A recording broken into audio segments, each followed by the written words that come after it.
Hey everybody and welcome to the bullshit party. And in this one we're gonna be reviewing the new podium... Okay, don't panic. It's Tuesday, apparently there's not gonna be a new podium vehicle today, so what to do? Oh, what to do? Oh, I know! I think I saw a free car on the Southern San Andreas Super Auto's website. So in this one, we're gonna be taking a closer look at the Grotti Brioso 300. We're gonna be looking at its interior, its exterior, the way it customizes in Los Santos Customs, and we're gonna be of course checking out its performance. And with that short intro out of the way, make sure you like the video and let's get outside to see what this one's capable of. The first thing that I want to point out about this vehicle is that it's currently free as of the making of this video. So if you're watching this video between December 22nd and December 30th, 2020, you can get it now for free, but should you? Watch the entire video to find out. As for the car's exterior, it's very faithfully based on the Fiat 500. And I'm talking about the old one that was made between 1956 and 1975, I believe. The main difference I can see between this and that car is the sunroof at the top, but we're gonna talk more about that as soon as we get to Los Santos Customs. For now, here's a look at the inner activity of the vehicle, and I gotta say I'm very impressed. Both doors, the hood and the trunk. And it has to be said that the Brioso 300 is sporting a nice big engine in the back, unlike the car it's based on, but more on that in a little bit. The exterior to me looks very faithful to the original Fiat 500, so I really like that.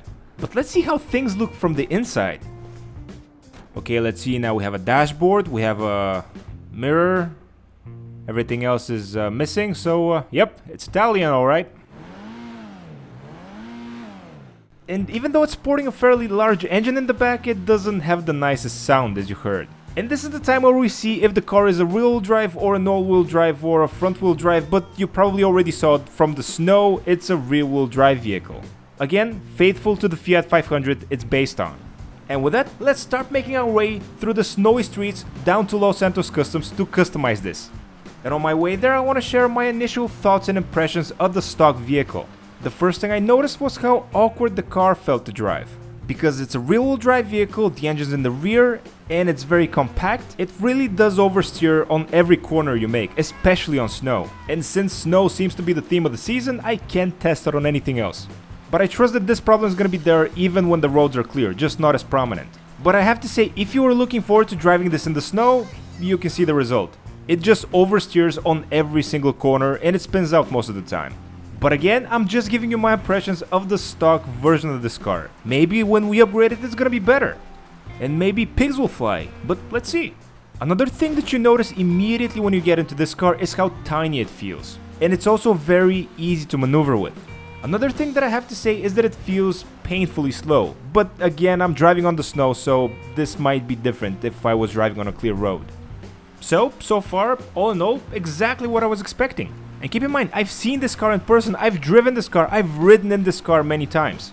Granted, it was a while ago, but I do remember it feeling this way. One thing that I'm very eager to see is how the customization options are gonna stack up against all the other vehicles released in this DLC. Because as we saw a couple of weeks ago, some vehicles don't even allow you to change their height.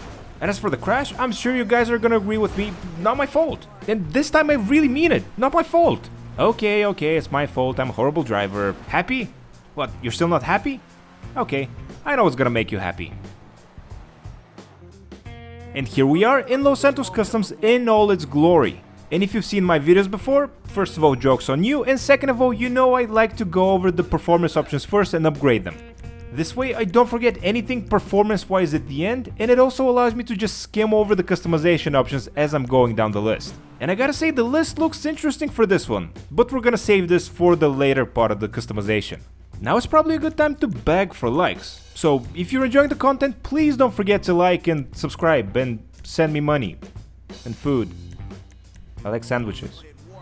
And with that cringe out of the way, it's finally time to start customizing this one. And the first customization option we have is bodywork.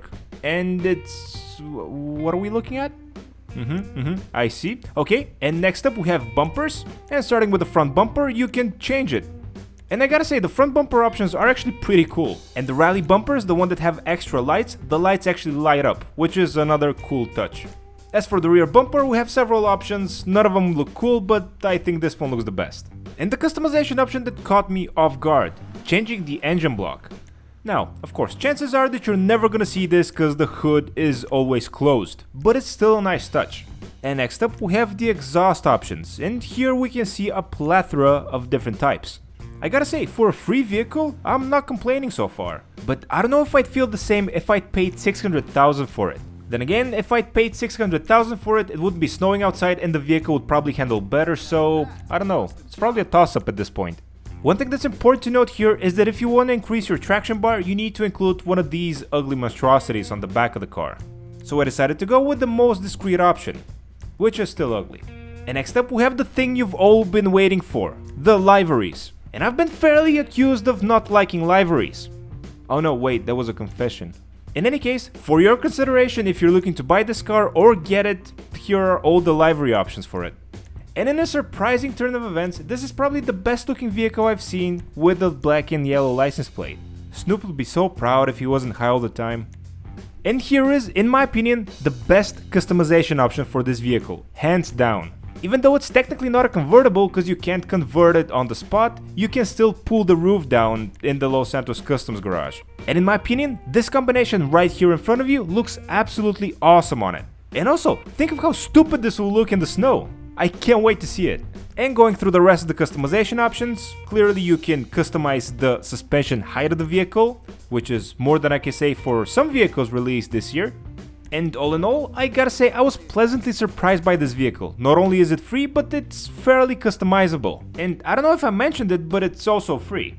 And this is the part of the video where I usually go on a rant about not being able to change the stock rims if I want to change the color and yada yada yada. But I have to say I like the stock rims on this vehicle so much I'm not even gonna bother changing them. As for the window tint, considering the roof situation, I think it's time to go full limo with this one. You serious? Everybody know you're not supposed to go full limo. Daddy? Nah, but joking aside, what an awesome movie that was.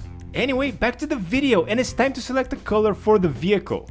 And even though the Fiat 500 and even the new Fiat 500 are all associated with yellow, I wanted to make mine a little bit different, but not pink, just different. So I chose sunset red for the primary color, and for the secondary color I went matte. And after going through all the list of the colors, the only one that made sense to me was black. So we went with black. And I never looked... I'm not gonna finish that. But what I am gonna finish is our stay at Los Santos Customs. And here it is, the Brioso 300 in all of its glory. And just like I do every week, make sure you let me know in the comment section down below what do you think of it, how would you rate it? And because people complained about last week's rating scale, this week I'm gonna simplify it. How would you rate it between a pickle, a hot dog, and a baseball? I'm not gonna tell you which one is better, I'm just asking. As for the fully customized and fully upgraded vehicle you see in front of you, I can say this.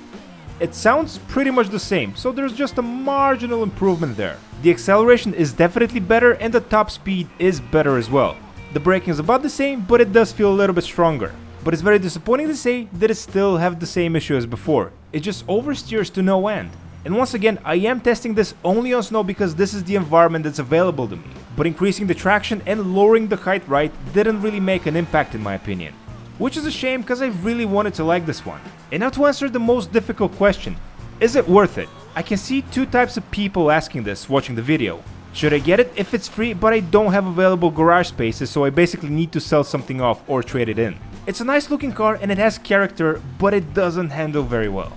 That said, if you're getting it for free, I think it's a good deal. Even though in order to customize it and fully upgrade it you need to invest something like 200k in it, but that's fine. I haven't looked at any statistics for the vehicle because I'm not a spreadsheet, but I don't think it even cracks the top 10 of its class. Which means you probably want to avoid it if you're looking for something competitive to race with. And for the people who are thinking of spending $600,000 on this, I can say this. There are a lot better, a lot cheaper alternatives that are gonna get you places a lot faster and a lot safer. That said, if you like the look of the car, by all means. And that's pretty much gonna mark an end to this video. Thank you so much to everybody who watched, hopefully you were at least a little bit entertained, and if that's the case, please don't forget to leave a like, it really does help out the channel a lot. If you're new to the channel, please consider subscribing, there's a lot more cool content to come in the future. Merry Christmas, Happy New Year, Happy Holidays, and I'll catch you guys in the next one.